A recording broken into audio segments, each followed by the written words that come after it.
화성에 도착한 자동화 로봇들은 발빠르게 움직였다. 로봇들의 목표는 화성 기지가 한번 완공된 후 더 이상 지구로부터의 물자 공급 없이 스스로 유지되도록 하는 것이었다.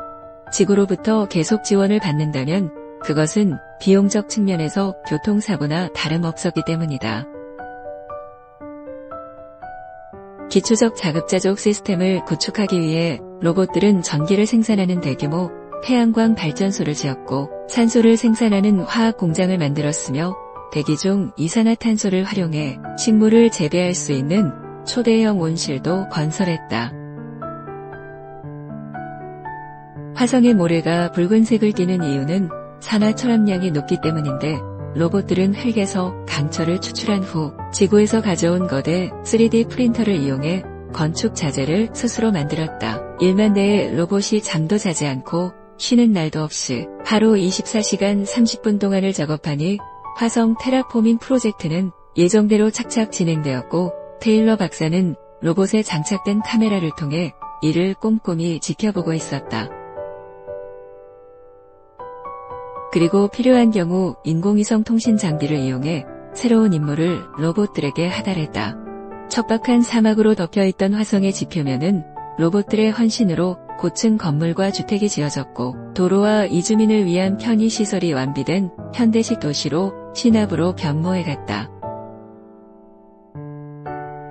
심지어 이주민의 오물과 쓰레기를 처리할 재활용센터의 건립도 거의 완성 단계에 이르고 있었다.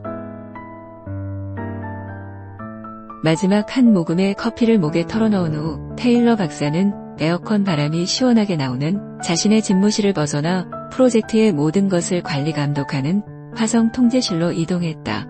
아직 이른 시간이라 정상 근무 인원의 반 정도만 출근한 상태였다. 그는 일찍 출근한 통제실 직원들과 가볍게 눈인사를 마친 후 오후 예정인 극지방에 수소폭탄을 터뜨리는 실험의 프로세스를 다시 한번 점검했다. 이미 수십 번도 넘게 검토한 사항이었지만 그는 왠지 모를 불안감했어요. 혹시 자신이 미처 알지 못하는 위험이 존재하는 것은 아닐까 하는 마음에 관련 자료를 자세히 살피는 것이었다. 그가 핵폭발이라는 극단적인 방법까지 동원하게 된 이유는 테라포밍 중에서 다른 모든 것은 계획대로 진행되었으나 딱 한 가지 달성하지 못한 것이 있었는데 그것은 바로 화성의 온도를 높이는 것이었다. 미래의 이주민들은 건물 안에서는 무난히 추위를 견뎌낼 수 있을 테지만 영하 127도까지 내려가는 외부 환경에서는 강력한 밀폐 기능을 갖춘 우주복도 별반 도움을 주지 못할 것이었다. 만약 건물 난방기에 기계적 고장이라도 생긴다면 이주민 모두가 한꺼번에 얼어 죽는 참사가 발생할 것은 불을 보듯 뻔한 이치였다. 게다가 호모 사피엔스에게는 마시고 농사지을 수 있는 물이 절대적으로 필요한데 낮은 온도 때문에 액체 상태의 물은 존재하지 않았고 극지방의 얼음으로만 존재하고 있었다. 따라서 새로운 우주 식민지 건설의 가장 어려운 점은 온난화로 고생하는 지구와는 정반대로 인공적으로 온난화를 일으켜 기온을 높이고 물을 얻어야 한다는 점이었다. 테일러 박사가 구경만 한 것은 아니었다. 인위적인 온난화를 만들기 위해 그도 나름대로 지난 20년 동안 무척이나 노력했다. 하지만 성과가 별로 없었는데 이유는 화성 대기 중에 온난화를 유발하는 물질인 이산화탄소와 메탄이 부족했기 때문이다.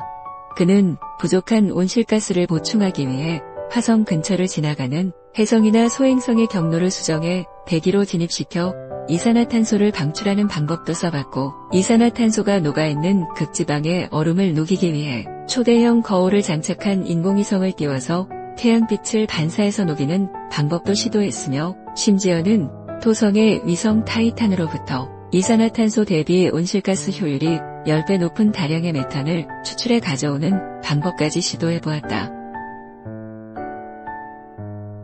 하지만 경제성 논리에 막혀 몇 번 시도하다가 결국 포기하고 말았다.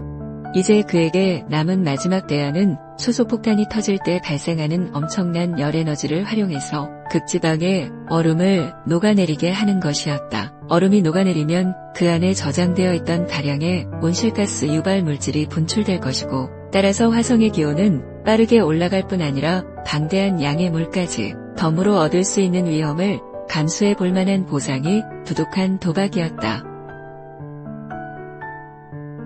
평소 침착한 성격의 베테랑 엔지니어인 테일러 박사도 오늘만큼은 긴장의 끈을 놓을 수 없었는데, 이번 실험의 성공 여부에 따라 그가 오랜 기간 열정과 헌신을 바친 화성 테라포밍 프로젝트의 성패가 결정될 예정이었기 때문이다. 무더운 여름날 오후 케네디 우주센터 화성통제실 직원들의 무거운 침묵과 초조함 속의 실험은 예정대로 진행됐다. 몇 가지 사소한 문제들이 발생했지만 수소폭탄은 정확한 시간과 위치에서 터졌다. 즉, 실험이 성공한 것이다. 직원들은 환호성을 질렀고, 테일러 박사는 프로젝트 책임자로서 그동안 숨겨온 아픔과 성공의 기쁨을 동시에 느끼며 만감이 교차하는 듯 한쪽 구석에서 조용히 눈물을 흘렸다. 일주일 후 그가 기상 데이터를 검토해보니 극지방의 얼음이 녹기 시작했고, 그로 인해 대기 중 이산화탄소의 양이 극적으로 증가한 것을 알 수 있었다. 한 달 후에는 실험의 최종 목적인 대기의 기온이 점차 상승 중이라는 사실을 확인할 수 있었다.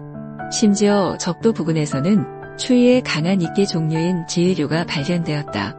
해당 소식은 금세 지구에 알려졌고, 사람들은 축제를 열어 새로운 우주 식민지에서의 삶에 대한 기대를 한껏 즐겼다. 컴퓨터 시뮬레이션은 6개월 후면 화성의 기온이 지구의 그것과 비슷해질 것이라는 낙관적인 결과치를 내놓았고, 이를 근거로 유엔은 건강한 민간인 남녀 1000명씩을 뽑아 선발대를 조직했다. 이제는 로봇이 아닌 진짜 주인인 호모 사피엔스가 이주할 때가 된 것이라고 판단한 것이다. 행성 간 이동을 통해 지구인이 화성인으로 자신이 속한 대지의 명패를 바꾸는 것을 이제는 너무도 자연스럽게 사람들이 받아들이고 있었다. 하지만 지구인들은 몰랐다. 그것이 불가능한 꿈이었다는 사실을 말이다. 사건의 시작은 선발대 출발 예정일 2달 전에 발생했다.